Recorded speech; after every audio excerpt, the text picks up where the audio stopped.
Hello YouTube modelers, welcome back to my channel. I want to thank all my viewers and subscribers for tuning in. So today I'm going to start this kit that I received from Doug Hensley. Is the AMT Groove Boss super modified from round 2. Excuse me. Pad printed Goodyear slicks.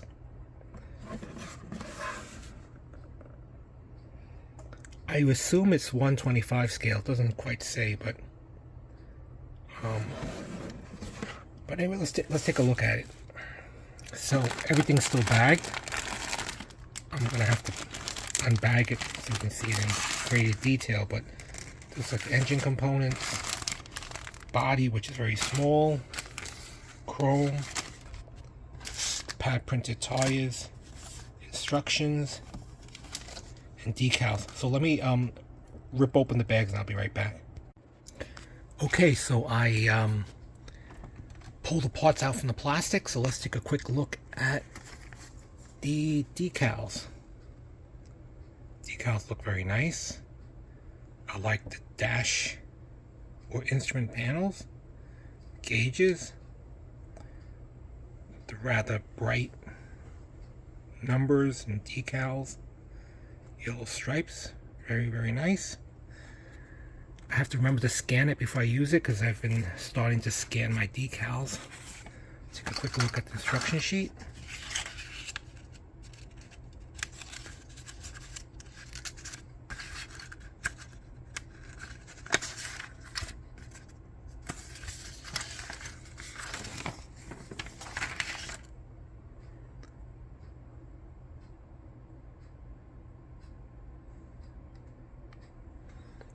Little paint colors.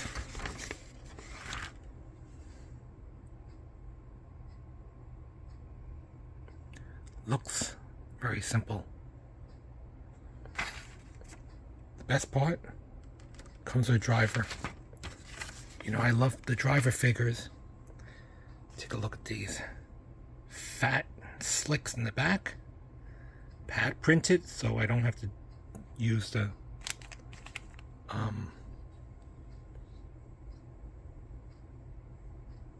jelly roll pen. The skinnies. Let's look at the chrome. Nice deep dish wheels. What looks to be knockoffs. Engine parts. Some kind of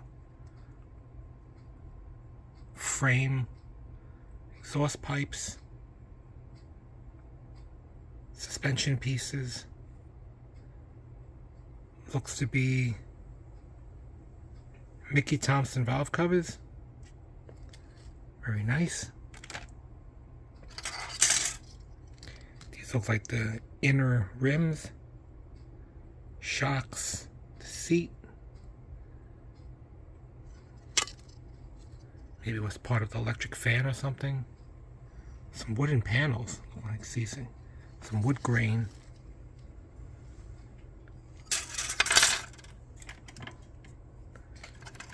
I see some wood grain on these pieces.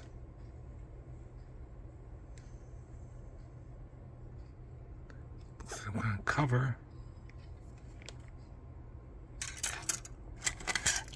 This looks like the bottom pan of the car.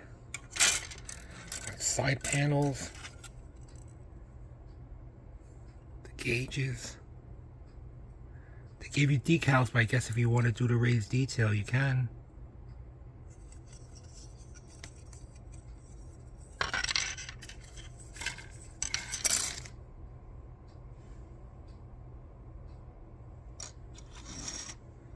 These look like the rear fenders. Some more parts. This piece came off. It looks like some kind of coil. 4-spoke steering wheel.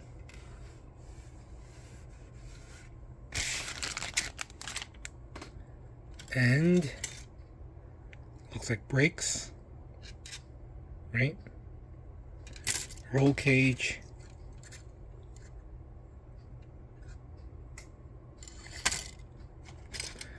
One of my favorite trees, the driver. Seated torso, arms, and the head. No facial features because it's a full face helmet.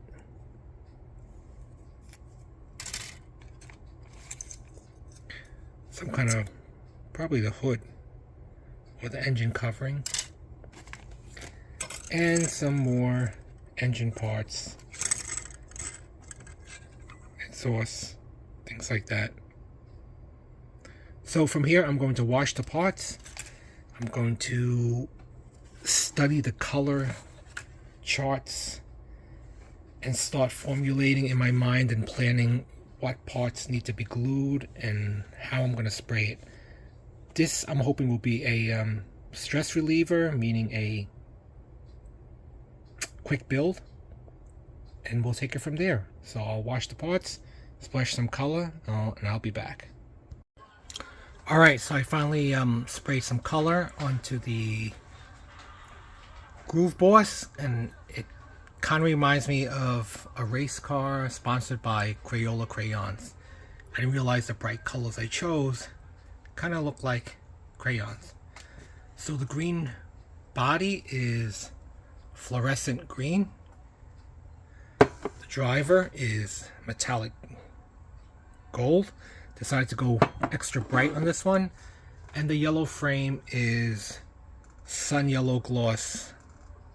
So basically it's a spray paint job, but I just wanted to go all out because I'm usually very conservative with colors, but this time I wanted high impact, bright colors, but now it looks like a Crayola crayon. In preparing the parts, I did notice there was a lot of flashing and a lot of seam lines and injection molds. So there was a little bit of cleaning up, especially the roll cage. This roll cage was rather challenging to put together. A lot of crossbars, and they do give you a jig to hold it in place, but I like to glue as much as possible to the roll bar so I don't have to scratch off the paint, because I don't use as much crazy glue. I still use model cement, so I still need to adhere to ensure plastic to plastic. So that's where we are with the paints. Alright, so I'm almost finished. Still have a little bit more to go, but just want to show you my progress. This rear axle is really difficult. There's so many different pieces and there's really no way to line it up but just pure luck. And just make sure you prep up all the pieces. I'm up to the figure, the seat, some more pieces to go. Alright, so the instructions are so poorly done that, for example, this is a fuel tank, I believe. It doesn't show you where it goes. So this is the fuel tank. So if you take a look, the bottom is shaped kind of like trapezoid, or what is. So just by looking at the, sometimes the fuel tank is located in the back, or in this case is underneath the seat. So you see that little similar shape right underneath the drive shaft. So that's where it's going to go. So things like that you kind of need to guess. Here we are before the final reveal of the Groove Boss. I just want to do a quick mail call. I want to thank Mike over at Scale Speedworks and also Larry from Larry Speed Shop for administering the Facebook page. But anyway, received this in the mail a while ago, the Mustang 60 group build for 4/17/24. Thanks, Mike. Receive your card and these what seems to be stickers or labels. So very good. And I just want to make a quick update from the time I released the final reveal. I did put in the decal on the hood for the outlining thin stripes. As you can see, the gloss decal doesn't quite match up with the flat black, but at least it's in a very neat, orderly line, so it doesn't look too bad. But anyway, I did end up putting the decal. That's what it looks. But anyway, thanks, Mike, for hosting the Mustang 60 group build. It was great. I had lots of fun, and thanks to Larry for helping with the administering of the Facebook. So let me put those two away, and I'll be right back. Okay, and now for the final reveal of the Groove Boss. But first, I just want to thank Doug Hensley again for sending me over this kit. And so here it is. Oh, if you have sunglasses, now would be the time to put them on. So here it goes. It is rather bright. I think a few people have already built this in the community and have stated their conclusion, and I agree with them. It is a small model with a low parts count, so I thought it would actually be a fast, easy build, but it turns out to be very, very challenging. This kit was a handful. This kit keeps you on your toes. The reason why I say that is because the instructions are poorly illustrated and written, so it's kind of vague, so you need to kind of guess or use the experience where you think the parts will go. The attachment and anchor points aren't really that great. They just have an arrow. Sometimes they don't even have an arrow, so you just need to guess where you think it goes. If you guys ever built Legos, you know, in the very beginning stages, if you misplace a part on the peg and you're off by even like one square or one peg, it's going to throw off the whole model. That's how I felt this kit was. The engine, if you don't get it right, if you don't get the engine or the firewall right, it throws off the whole kit because everything is based around the engine. So for example, this top airfoil or this cover goes over these stacks. The exhaust has to come out of these holes. All these suspension pieces are based on where the wheel axles are, and there's certain pinholes in the body where they go.